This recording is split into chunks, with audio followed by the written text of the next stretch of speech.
In this video, Kill Team.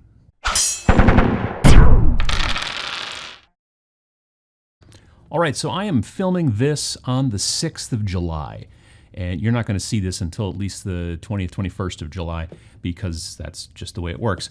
But Kill Team. Games Workshop sent me a copy of this last week on the 28th or something of June, and I can't talk about it, obviously, until this video goes live, but I want to. Luckily, I can talk about it right now. You just won't see it till later. It's like time travel. Anyway, so I did a video a little while back about all the news that was coming out about Kill Team. The hard part of that video was I already knew a lot of the answers because I had the thing, but I couldn't, and so... But anyway, if you want to watch that video, hang on, gotta switch the hands. Pachow. Check out that one, and then maybe compare to this one and see how I did. Anyway, I'm gonna stop blathering on. You're gonna probably want to look at this, and it is a big honkin' box here. It does not exactly fit within the realms of this whole, camera thing that I got going on down here, but I'm gonna try to show you all the parts inside, and then talk a little bit more about what I think it's gonna do for your gaming. Certainly my gaming. Nice big sturdy box, big shiny thing. You got your Genestealer Cult and your Adeptus Mechanicus on the cover. When you open it up, you'll notice you've got this big, huge piece of cardboard that says, strangely, Kill Team, and has a cool piece of artwork suitable for framing on the back. Inside, we've got a lot of plastic. Just look at all that plastic. So we've got a bunch of bases. We've got empty plastic bags, which is really nice because then it gives you a place to keep all your tokens and the things that you may, have, you will have because they're in the box. Now, in here you'll see you've got these two different colors of figures. This is the sprue for our friends, the Genestealer Cultists. Let me just try to scooch that over here. So you can see here, you've got enough to build, let's see, 1, 2, 3, 4, 5, 6, 7, 8, 9. Probably, I'm going to assume 10 on this sprue alone. You've got a lot of different heads to choose from. They're very kind of multi-part. You can do a lot of stuff. I believe that these are the normal ones that you can already buy, the normal Genestealer Cultists you can already buy, but they're in a lighter gray plastic. The thing that's interesting about this set, and you can kind of see this here, is that these guys are like the light gray, these guys are red because they're Adeptus Mechanicus, and the terrain is tan. We'll get to the terrain in a sec. But anyway, yeah, so the new style GW, where there's very little wasted space anywhere on the sprue, so you get tons of bits. You can barely see me through this. But yeah, so that's a great kind of thing there if you want to go with the Genestealers, and then you get basically a big sprue and a half sprue of the Adeptus Mechanicus. These are Vanguards or Rangers, depending on how you want to build them. The Vanguard heads are here and the Ranger heads are there, or vice versa. I can never keep those two, separated. But yeah, you've got your galvanic rifles, you've got your other guns. I don't know, I don't really know a lot about these guys. The Adeptus Mechanicus. But it's just, a lot of people have said, oh, it's great that they're not just putting Space Marines and dirty Space Marines in this box, or, Orcs and Space Marines, or any of those kind of old tropes. They're kind of going in a totally different direction, which I think is probably them listening, frankly. All right, this is the totally new stuff. This is the terrain. This stuff you can't get anywhere else, at least not right now, but they will be selling these kits separately. But again, we're talking about the realm of pretty much no wasted space. The thing that I'm finding really interesting, and I don't quite know what's causing it, I don't know what they're doing. So far I don't see a skull. You know what I mean? There's no skulls going on here.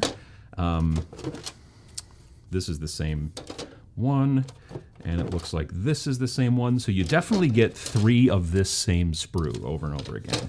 And on 3 sprues, 0 skulls. It's really kind of interesting. Oh, wait.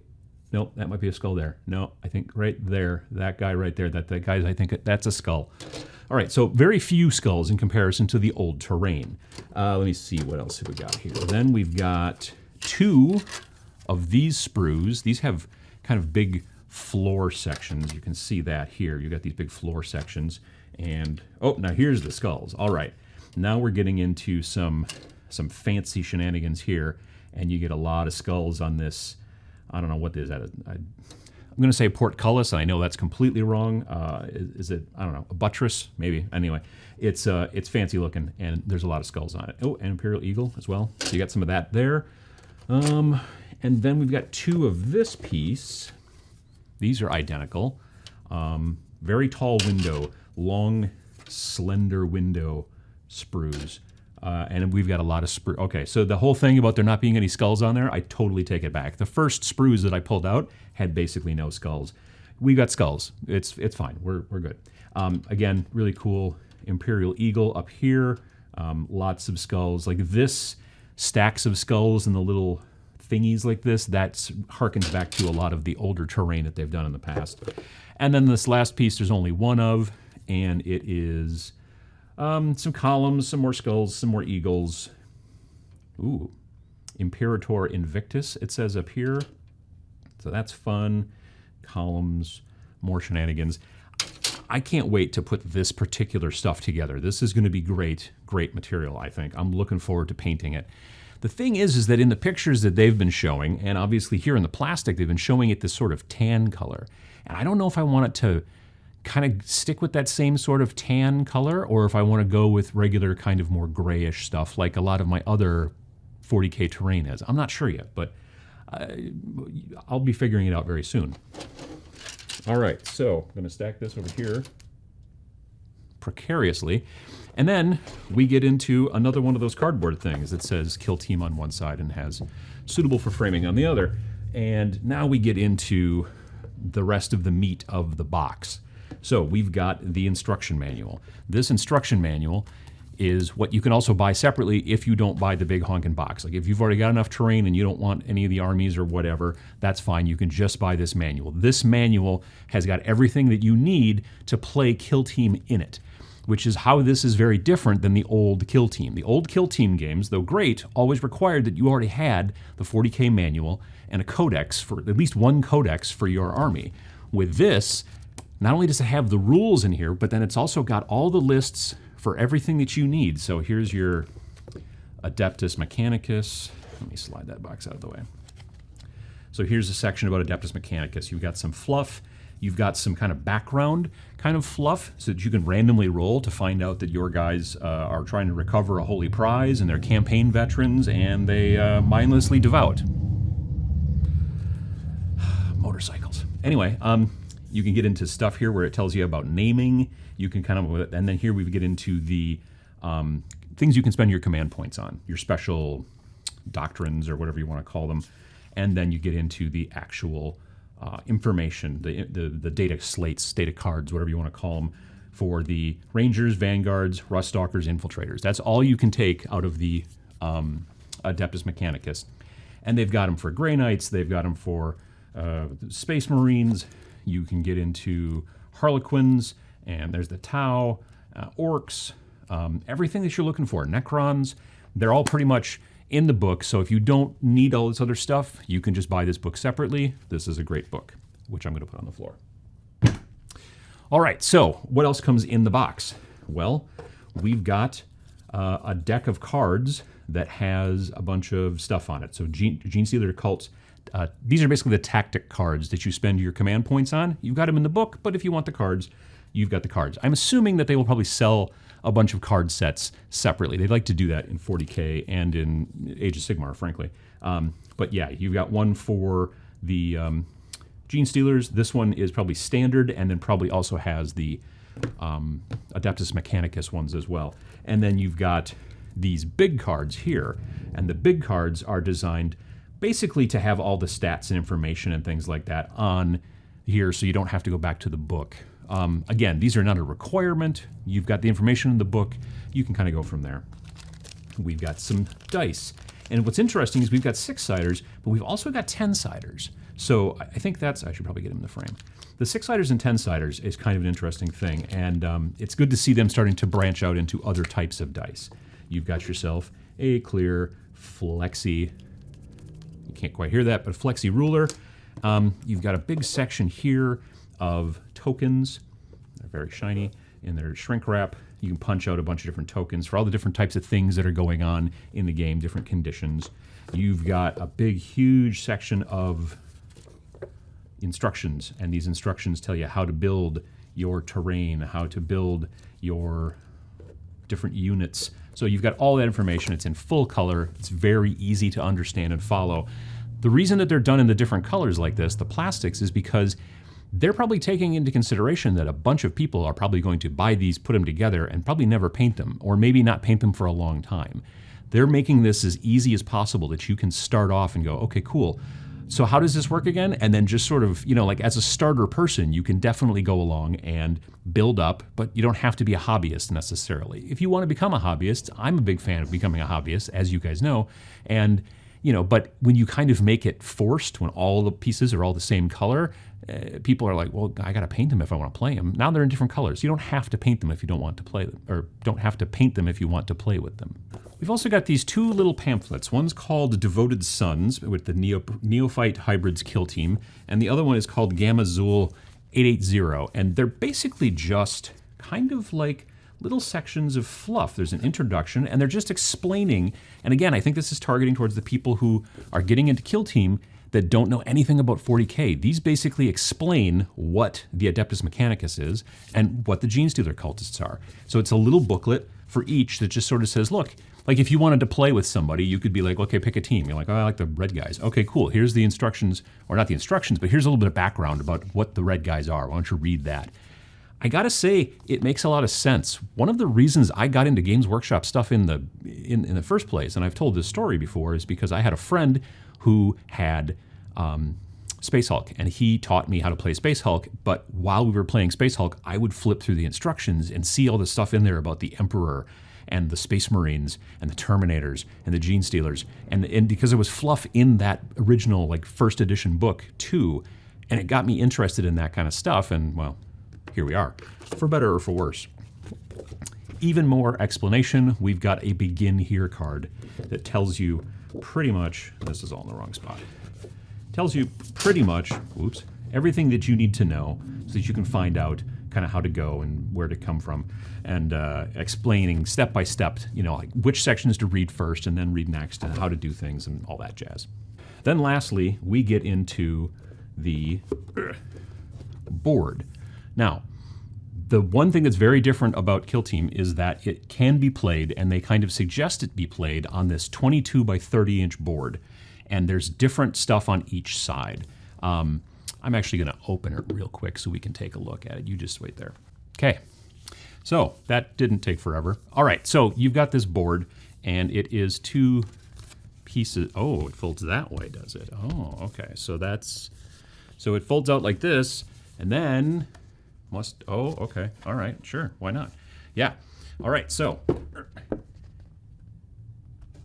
you got that one there. Oh, geez, Louise. And on the other side, you got that. So it's deceptively large, actually, but it folds up nice and small. So you can take it with you, in say, a box like this. Oh, and there's an extra base, which I'm pretty sure is for the guy with the big gun from the Adeptus Mechanicus.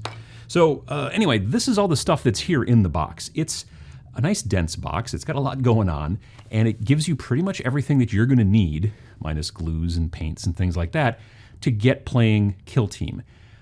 I have, since I've gotten this box, I immediately opened up, grabbed the rules, and left everything else pretty much as is, as you can see by my removing plastic shenanigans. But I went through and started looking at the lists of the different models, the different stuff that you can use, and yeah, I've already built a Death Guard Kill Team that's, I think, 6 figures, and it's some of the press fits of the, there's a little press fit kit starter of the Death Guard. They're in the green plastic, and there's 3 of them. I put that together along with some other guys and made a kill team there. I made a Space Marine kill team, aka Adeptus Astartes, and it's got 3 Primaris Intercessors, 2 Reavers, and a Scout Sniper. And then I've also got, just finished it this morning, a Death Watch kill team of 5 guys. I've never played Death Watch at all, so I'm super interested in kind of going forward in that. I'm also going to be doing some Grey Knights because I already had a box of Grey Knights in the basement anyway, so why wouldn't I? That's kind of the real benefit, I think, of this whole setup. Whether you go with the full box or whether you go just with the instructions book, the manual, you can start getting into extra armies and doing little things and just, you want to put together some orcs. You've never painted orcs before? You can do it. You don't have to do an entire force of 300 little dudes. You can basically just make the force that you want to make, follow the rules. And you don't have to play by points. You don't have to say, well, I need to have at least 100 points of orcs, which is admittedly probably at least 15 orcs, I bet. But if you just want to play open play and say, I'm going to take these 11 orcs I built, and you're going to take what you take, and we can do it. It's got rules for that as well. And you don't have to just play one-on-one. You can play, I think, up to 4. So there's a lot going on with this new version of Kill Team. I really used to like the old versions of Kill Team, but this new version of Kill Team really blows me away. So what I'm going to do now, real quick, is I'm just going to go and build all the terrain, and then I'll come back and set it up a table and stuff like that. It should take me like 10 minutes, so I'll just be back in about 10 minutes. And then, it's not going to be 10 minutes to you. It'll only take me 10 minutes because I am a pro hobby hero. But yeah, then you can check out all the cool stuff with the terrain and kind of see, and then I'll finish this video up. All right, so I apologize. It took about 12 minutes, and the terrain, building and painting and everything, that took 10 minutes, like I said it would. But then I had to go, I got something on my shirt, some paint, so I had to change into this other much cooler shirt, description down below. And I had to grow out my beard a little bit, or trim it, and then grow out my hair. It took a couple of minutes, so 12 minutes, but it's all here. And I want to show you the seriously sweet terrain from Kill Team. You can see here, this is the big piece. Now, what I did was I followed the instructions in the book pretty much exactly the way that they said to put all the pieces together, but this stuff is so modular, you can put it together and build it in crazy, crazy ways if you're interested in doing that. But anyway, so here's a big piece. You can see that there are some skulls, as I said. I painted these very simply because I want them to not, A, I didn't have the time, but B, I did want them to be kind of not that beat up. You know what I mean? Like kind of, but like just old. Things that get destroyed have burn marks on them, but then hundreds of years later they don't. You know what I mean? It kind of goes away. That's why I want this stuff to look like it's been kind of dusty on a sandy sort of place for quite some time. So there's just a ton of detail in these parts. I'm just really happy with them. All I really did was I just spray painted them with the light, it's either sand or desert. It's the lighter of the two tan colors in the Krylon camouflage range of spray paints. Primed everything with that stuff because it's my favorite. I did a video about Krylon paints years ago. Pachow, go check that out. But so I sprayed them all with that to make them this tan color, threw a Seraphim Sepia wash with a real wide brush over everything, and then went through with like a bone color and did a big dry brush on pretty much every last piece I could find. And then I used a white dry brush and only on the highest parts and just here and there to kind of touch it up that way. And then I did a little bit of, let's see here, there's a little bit of rust effects that you might be able to see on some of the metal parts. Even though they're the same color, I didn't want to paint them, metal color and then go that direction. If you see buildings and houses and things like that, usually the electrical junction boxes and the phone thingy and all that stuff, a lot of times those things are just painted the same color as the building or the house, so I figured they would have done the same thing. But on the metal parts, some of the stuff would start to come off. So you've got these two big pieces if you follow the rules, and they have the ceiling parts here, the floor. And the thing is that really, if you wanted to, there's no reason you couldn't just stack them. You know what I mean?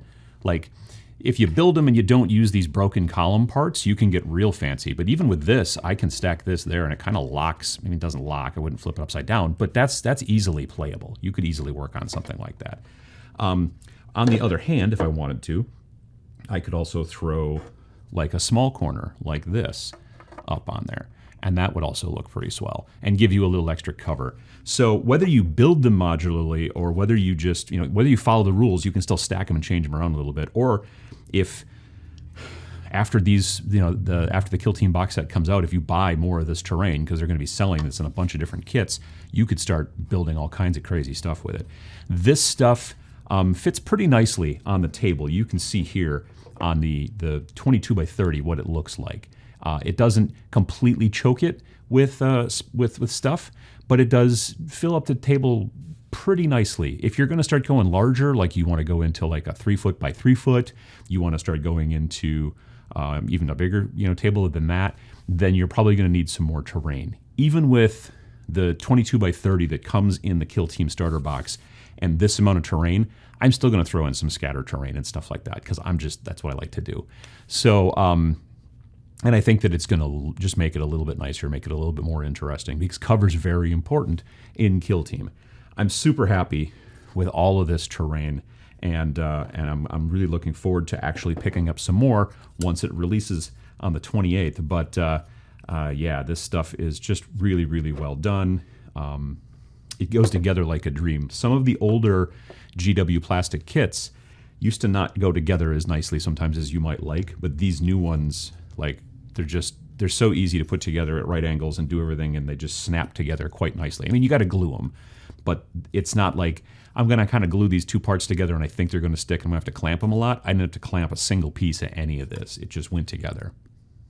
So also during that extra 2 minutes where I was, trimming my beard, growing out my hair, changing my shirt, after I got all done with all the terrain, I had more time to go through the book too.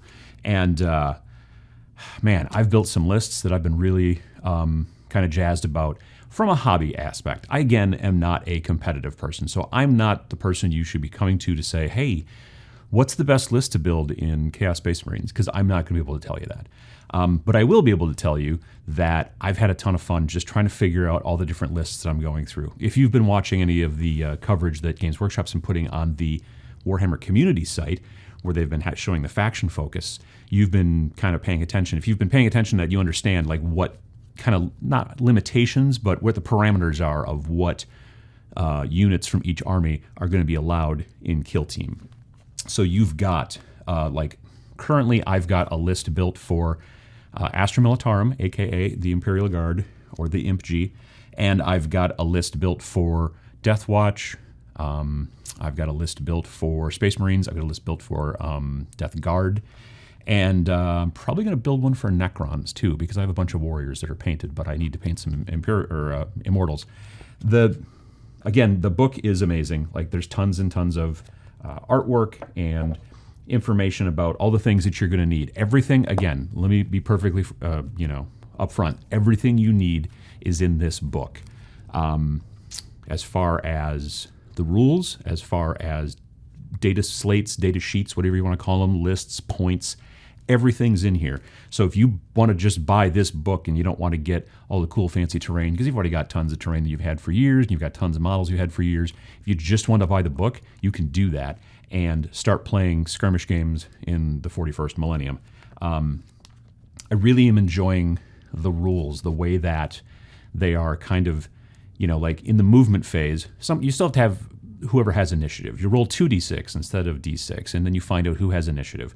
And then in the movement phase, let's say I have initiative, I would move all my guys first, but then you move all your guys next. Well, we're still in the movement phase. It's not like 40K where you're going from phase to phase to phase to phase, and now my turn's done, and now we go back to your turn, and it's phase to phase to phase to phase. It's different than that. After movement, of course, then there's the psychic phase, which is handled basically the same way. My psyker does something, your psyker does something. Then we go into shooting.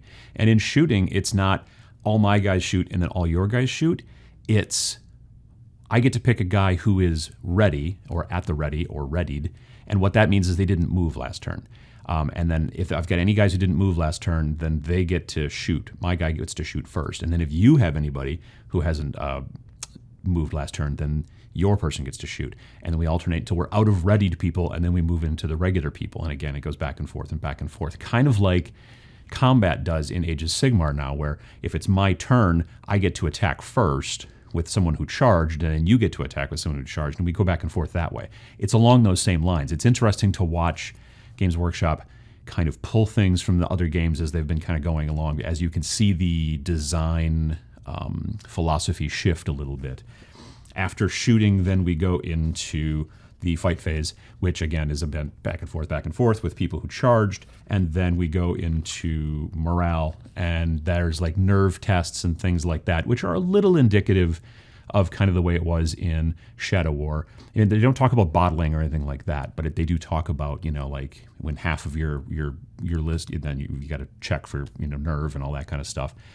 It's a great rule system. I'm really enjoying building lists for it, and I can't wait to start basically kind of figuring out and doing some more videos about not only battle reports coming soon, but also hobby stuff and all the other different things. The hobby stuff is really important in this because of the way that you can, A, you've got so few figures, and B, because they can be personalized so much. You have your specialists, okay?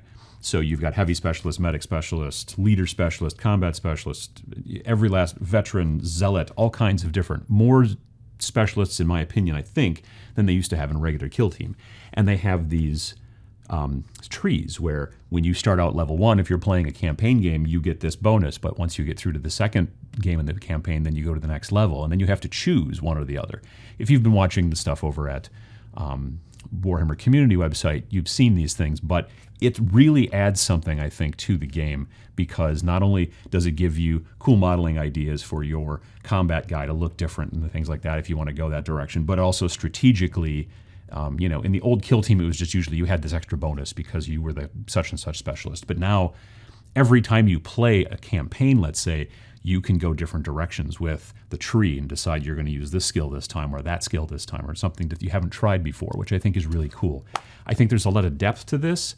I think that there's a lot of replayability because most of the armies have a tendency to be between 5 and 10 figures generally, unless you go like say something like orcs or genestealer cultists. You can really kind of go nuts and just build a bunch of different armies as you go. Like I said, so far I've already built Death Watch, Death Guard, Space Marines, and I've got a Chaos list that's already done, and Imperial Guard. I just got to get, most of those need to be painted, but the Chaos stuff is fine. And yeah. So anyway, I'm very excited about doing more content about this. I'm very excited about you people finding out more about it and getting out and starting to play it. And you're going to be seeing some more videos, probably a lot more soon. And you'll be seeing stuff I've been working on, and I'm looking forward to see the stuff you're working on. So join the Paint Showcase Club on Facebook and show your stuff off. Tabletop Minions Paint Showcase Club. And if you've got any questions or comments and things like that, put them down below. And I got to get back to painting.